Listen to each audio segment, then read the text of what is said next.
Bonjour et bienvenue sur Alors on Science. Je suis Rémi, je suis docteur en physico-chimie théorique et je vais te proposer dans cette vidéo de corriger l'exercice 1 du sujet ENVB 2023. Alors dans ce premier exercice, on te demande de travailler autour de l'élément zinc et autour du chlorure de zinc. Le sujet, lui, traite de manière plus générale sur des techniques de dépollution des sols qui visent à utiliser des végétaux qui vont être capables de fixer des ions présents dans le sol, les sols qu'on veut dépolluer, par exemple des ions Zn2+, Cu2+, et on va trouver des plantes qui sont capables de fixer ces ions, et puis on va pouvoir ensuite calciner ces plantes pour récupérer une phase assez riche en métaux, pour permettre de faire après de la catalyse, puisqu'on utilise beaucoup tous les dérivés du zinc par exemple pour faire de la catalyse, notamment ZnCl2 qui est un acide de Lewis plutôt faible. Alors première question, on te demande d'écrire la configuration électronique de l'atome de zinc dans son état fondamental. Le numéro atomique du zinc c'est 30. Tu vois que cet atome de zinc il va remplir les couches de la manière suivante, alors tu respectes la règle de Kleshkovsky évidemment. Alors ce que je te conseille de faire, c'est toujours de dessiner ton petit triangle si besoin, et puis tu vas remplir les orbitales dans l'ordre 1s2, 2s2, 2p6, 3s2, 3p6, 4s2 et 3d10. Donc pour le zinc ici tu as une configuration électronique 1s2, 2s2, 2p6, 3s2, 3p6, 4s2 et 3d10. C'est-à-dire la configuration électronique de l'argon, donc 18 électrons, suivi de 4s2, 3d10. Ce qui fait que cet élément se trouve dans la quatrième période, puisque le nombre quantique le plus élevé que tu peux trouver ici c'est 4, donc n égale 4, quatrième période, et que tu te trouves donc dans la colonne 12, puisqu'il y a 12 électrons, 4s2, 3d10 ici, ce qui n'empêche pas que le nombre d'électrons de valence ici, ça va être simplement 2 électrons de valence, puisque sur la couche qui porte le numéro atomique, le nombre quantique principal 4, eh bien tu as que 2 électrons. On te demande ensuite de justifier que le nombre d'oxydation courant du zinc soit plus 2. Alors, le zinc, il est vraiment à la limite des métaux de transition, donc c'est pas vraiment un métal de transition à proprement parler, puisque un métal de transition, enfin un élément qui fait partie de la famille des métaux de transition, doit avoir sa couche D incomplète, ce qui n'est pas le cas du zinc. Donc le zinc, qu'est-ce qu'il va rechercher à faire?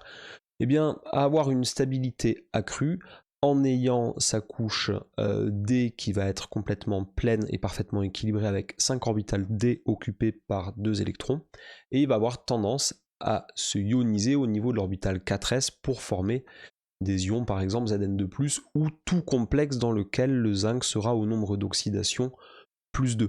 Donc ici, pour justifier que le nombre d'oxydation courante du zinc c'est plus 2, tu dois t'attacher à parler de la symétrie des orbitales D, la symétrie de remplissage des orbitales D dans l'élément Zn2+. Donc tu vas te retrouver avec 5 orbitales D doublement occupées. Et ça, c'est plutôt un critère de stabilité. Dans la question 3, on te demande d'écrire une formule de Lewis du chlorure de zinc ZnCl2 et de proposer une représentation tridimensionnelle à l'aide du modèle VSEPR et de nommer sa géométrie. Alors, par rapport aux connaissances que l'on a lorsqu'on prépare le concours ENVB, on va s'attacher à décrire le zinc comme étant un élément avec 2 électrons de valence, donc on va lui mettre ici 2 électrons de valence. Et puis, le chlore, lui, il est de numéro atomique 17, donc il va se trouver avec une couche externe 1s2, 2s2, 2p6, 3s2, 3p5, donc il a 7 électrons de valence. Et donc si tu dessines tout ça, tu vas obtenir cette formule de Lewis pour ZnCl2. donc avec un ZnCl2, un zinc qui porte 2 cases vides. Alors on va pas les dessiner ici, puisqu'on veut juste la formule de Lewis. Par contre, tu peux proposer que ça va être, dans la théorie VSE-PR, une figure de répulsion AX2 avec une géométrie linéaire. Alors ici, on ne te demande pas de justifier l'hybridation, il n'est pas question d'hybridation des orbitales, mais on peut quand même en parler. Le zinc, sur sa couche externe, il est 4s2, 4p, alors on ne peut pas vraiment faire d'hybridation, enfin... On est un peu dans les limites d'un modèle ici, mais c'est pas très grave, on va quand même faire une petite proposition. On va hybrider ici une orbitale S avec une orbitale P pour avoir deux orbitales hybridées SP. Donc les géométries SP comme BeH2, eh bien ça fait des molécules linéaires. Et puis ici on aurait dans ce modèle deux cases vides, c'est-à-dire deux lacunes électroniques qui viendraient justifier d'ailleurs le caractère acide de Lewis du ZnCl2. Bon, en tout cas ici, si tu proposes une formule de Lewis ZnCl2 comme ça, je pense que ça suffit. Alors en réalité, le chlorure de zinc sous sa forme solide, c'est un solide ionique. Donc c'est un empilement, un peu comme les cristaux, si tu en as déjà vu, les cristaux de chlorure de sodium ou des choses comme ça. Donc je doute que sous la forme d'un cristal, le ZnCl2 soit sur une géométrie linéaire. Je pense qu'en réalité, il aura plutôt une structure un peu tétraédrique due aux interactions entre les différents éléments ZnCl2 qui vont adopter une structure ionique. Mais bon, là en tout cas, c'est pas la question ici, donc on te demande simplement d'écrire cette formule de Lewis ZnCl2 et de proposer une représentation tridimensionnelle, donc c'est ce que je viens de faire ici, puisque c'est une molécule linéaire, il n'y aura pas ici besoin d'utiliser de représentation de Kram ou autre chose. Et donc sa géométrie, je l'ai nommée, géométrie linéaire, et le modèle VSEPR, c'est donc d'avoir la figure de répulsion AX2. Alors, tout ceci t'amène à la partie thermodynamique, donc sur la question A4. Alors, dans cette question A4, on te demande de calculer l'enthalpie standard de réaction de la réaction 1, c'est-à-dire cette réaction entre le zinc solide et le chlorure d'hydrogène gazeux, qui donne du chlorure de zinc solide et du dihydrogène gazeux. Bon, j'ai relevé ici les différentes données. Tu vas devoir utiliser ici la première loi de Hess pour pouvoir calculer l'enthalpie standard de cette réaction. Tu as dans les données les différentes enthalpies standards de formation des composés. Le zinc étant un élément pur, c'est-à-dire sous sa forme naturelle, tu la trouves en zinc solide, et bien son enthalpie standard de formation vaut 0 kJ par mol. Par contre, tous les autres, enfin non pas H2, on trouve aussi le dihydrogène, enfin l'élément hydrogène est trouvé sous sa forme pure, sous forme de dihydrogène gazeux, donc tu auras aussi ici 0. Donc pour calculer l'enthalpie de formation delta RH 0T de la réaction 1, donc ici on est à 298 Kelvin, eh bien tu vas appliquer cette loi de Hess. Donc ça te fait l'enthalpie de formation standard du ZnCl2 solide moins 2 fois l'enthalpie de formation standard du chlorure d'hydrogène. Puisque cette relation ici, la somme des nuits delta FHI, ça veut dire que tu dois faire en fait les enthalpies de formation des produits, puisque c'est eux que tu formes, et les réactifs, en gros, tu les déformes, donc tu dois prendre négativement. Et tu dois les affecter, chacune de ces enthalpies, tu dois les affecter du nombre stoichiométrique. Donc comme ici, on forme une molécule de ZnCl2, que l'on forme une molécule de H2, mais l'enthalpie de H2 c'est 0, et que pour chaque molécule que tu formes, ou pour chaque mol de ZnCl2 que tu formes, tu dois déformer 2 mols de HCl et 1 mol de zinc, eh bien tu vas utiliser ces nombres stoichiométriques. Ça te donne une enthalpie standard pour la réaction 1 qui est égale à moins 415,1 plus 184,6, ce qui te donne moins 230,5 kJ par mol. Voilà pour cette enthalpie. Alors, on te demande après de commenter son signe. Eh bien ici, si tu as une enthalpie standard de réaction qui est négative, eh bien tu es en mesure de dire que c'est une réaction exothermique. Et c'est tout. Autrement dit, qui va dégager de la chaleur.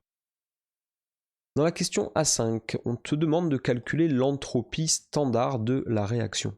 Alors là, ça peut être intéressant déjà de jeter un coup d'œil de nouveau à cette réaction et de te dire que tu passes de 1 mol de solide plus 2 mols de gaz à 1 mol solide plus 1 mol de gaz. Donc tu passes de 1 solide plus 2 gaz à 1 solide plus 1 mol de gaz.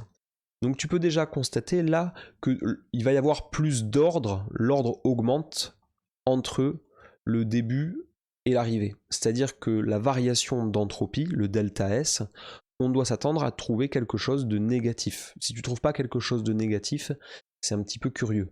Parce que tu dois normalement, si tu vois que le désordre augmente, tu dois avoir une entropie, une variation d'entropie qui est positive. Si tu vois que l'ordre augmente, donc si le désordre augmente, là si tu vois que l'ordre augmente ou que le désordre diminue, ce qui est le cas ici, tu dois avoir une variation d'entropie qui est négative. Donc ici, tu veux calculer ta variation d'entropie standard pour la réaction 1, et exactement comme pour la loi de Hess, tu vas calculer,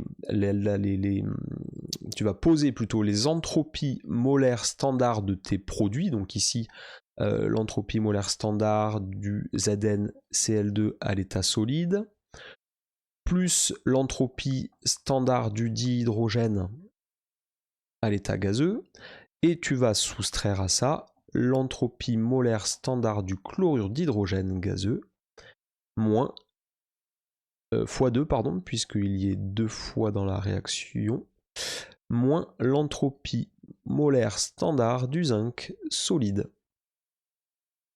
Et ça va te donner le calcul suivant, donc 111,5 plus 130,7 moins 186,9 fois 2 moins 41,6. Tu dois trouver à la fin moins 173,2 joules par mol par Kelvin.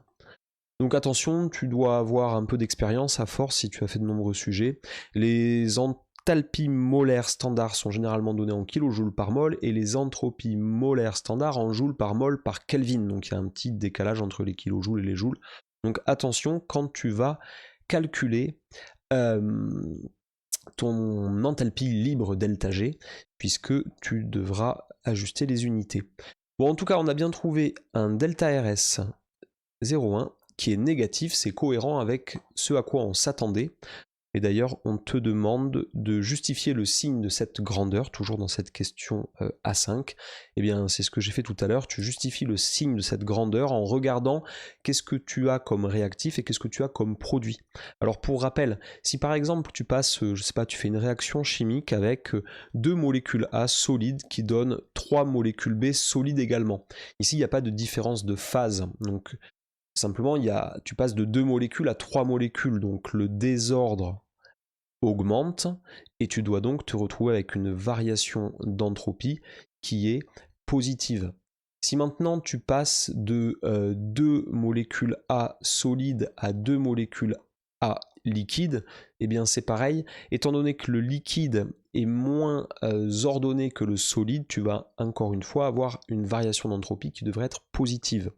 C'est la même chose si tu passes d'un liquide vers un gaz ou d'un solide vers un gaz, tout ça, ça évolue vers le désordre.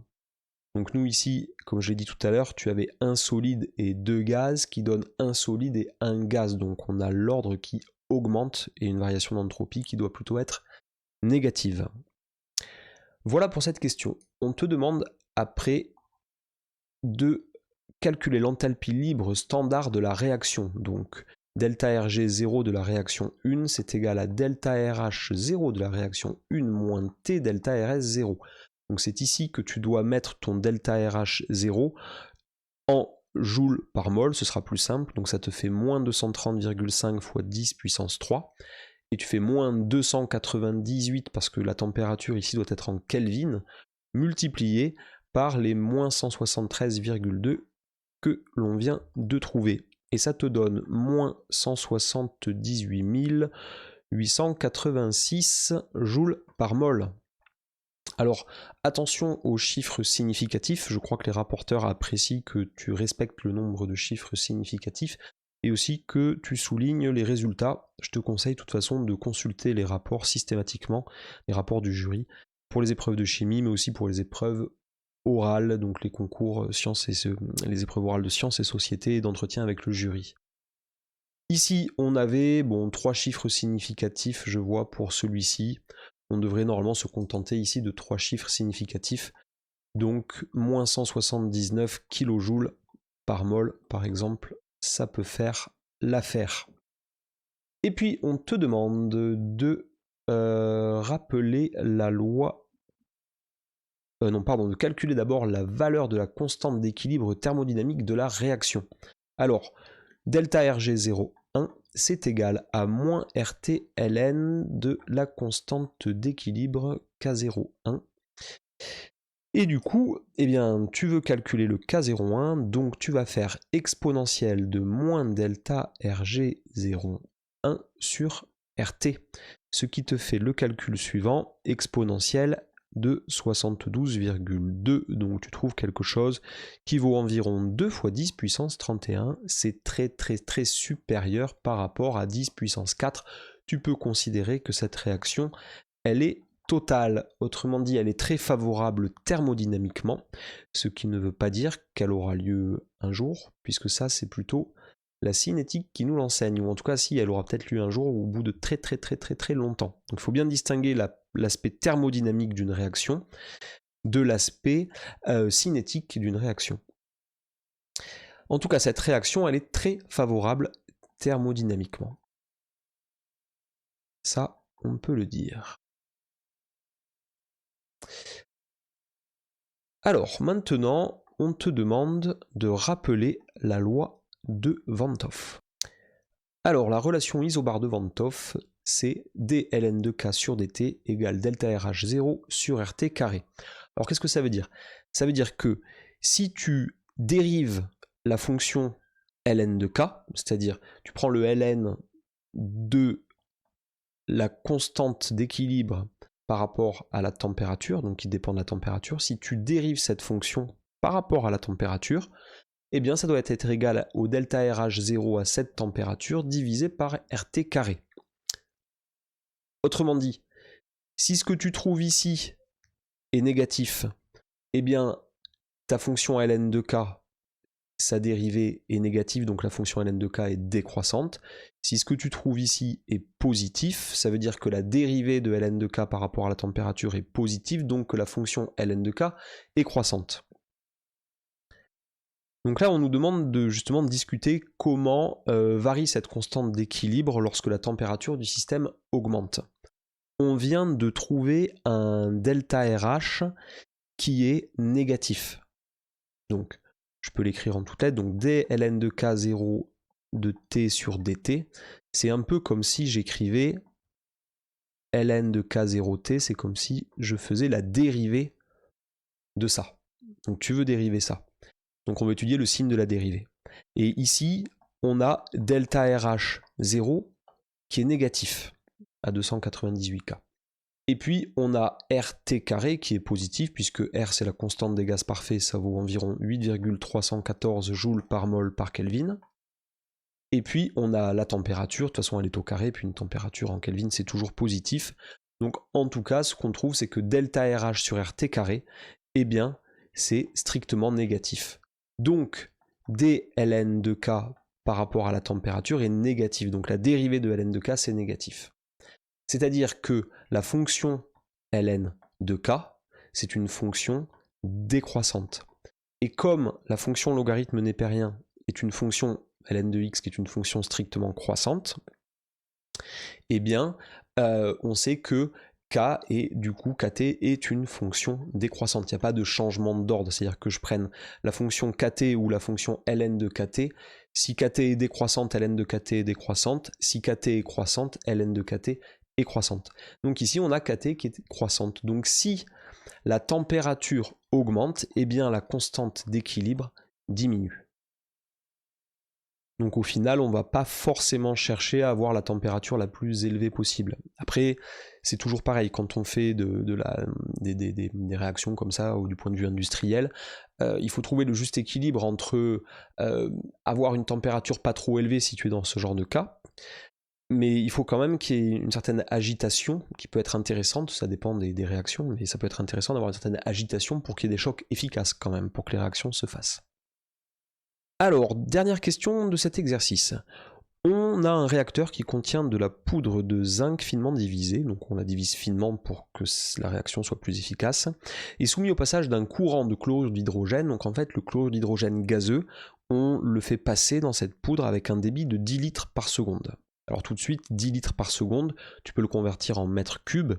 Donc les litres en mètres cubes, on fait x 10 moins 3, donc ça te fait 10 x 10 moins 3 mètres cubes. Alors pourquoi je fais ça? Parce qu'on va vouloir calculer la quantité de matière de HCl, et que pour ça on va utiliser la loi des gaz parfaits PV égale nRT, dans laquelle la température est en Kelvin, R on l'a dit tout à l'heure c'est 8,314 joules par mol par Kelvin, la quantité de matière est en mol, le volume est en mètres cubes, et la pression, eh bien, on la met en pascal.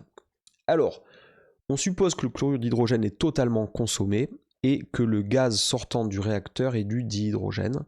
Un système régulateur de température maintient le réacteur à la température de 25 degrés et la pression au sein du réacteur est de 1 bar. On te demande de calculer l'énergie thermique qui doit être dissipée par seconde par le système régulateur de température. Nous, on sait que on a calculé tout à l'heure une enthalpie libre standard qui était égale à moins 230,5 kJ par mol. Donc, notre réaction, c'était de faire réagir une mol de zinc, donc moins 230,5 kJ par mol d'avancement. Donc il va falloir qu'on calcule l'avancement de cette réaction. Alors, par seconde, la première chose que tu dois faire, c'est déjà te demander par seconde quelle est la quantité de matière consommée. Donc, par seconde, la quantité de matière consommée de HCl, eh bien, c'est égal à PV sur RT. Donc, une fois que tu as bien donné ta relation des gaz parfaits avec les unités, tu peux passer au calcul en faisant 10 puissance 5 fois 10 fois 10 moins 3 divisé par 8,314 fois 298, et tu dois trouver une quantité de matière d'HCl consommée par seconde. Eh bien, on trouve 0,40 mol, donc 4,0 fois 10 puissance moins 1 mol. D'ailleurs, vu qu'on a une pression de 1 bar, 1,0 bar, on va garder donc deux chiffres significatifs ici. Alors, puisque on a une réaction chimique qui est sous la forme ZNS plus 2HCl gazeux égale, bon, le produit c'est pas très important, ce qui m'intéresse c'est de déterminer l'avancement de cette réaction, et l'avancement de cette réaction, eh bien ça va être 4,0 fois 10 moins 1 divisé par 2, c'est-à-dire 2,0 fois 10 moins 1 mol par seconde. Alors je vais écrire par seconde. Et du coup, on va vouloir dissiper une chaleur qui est égale à Q fois l'avancement multiplié par la valeur absolue de l'enthalpie standard, et ça te fait 2,0 fois 10 moins 1 multiplié par 230,5, et cela te donne 46,1 kJ par seconde. Et voilà pour cet exercice 1, j'espère que ça t'a plu. Si ça t'a plu, n'hésite pas à t'abonner à cette chaîne et puis à liker, à partager, ça m'incitera à proposer d'autres vidéos de ce type. Voilà, à bientôt.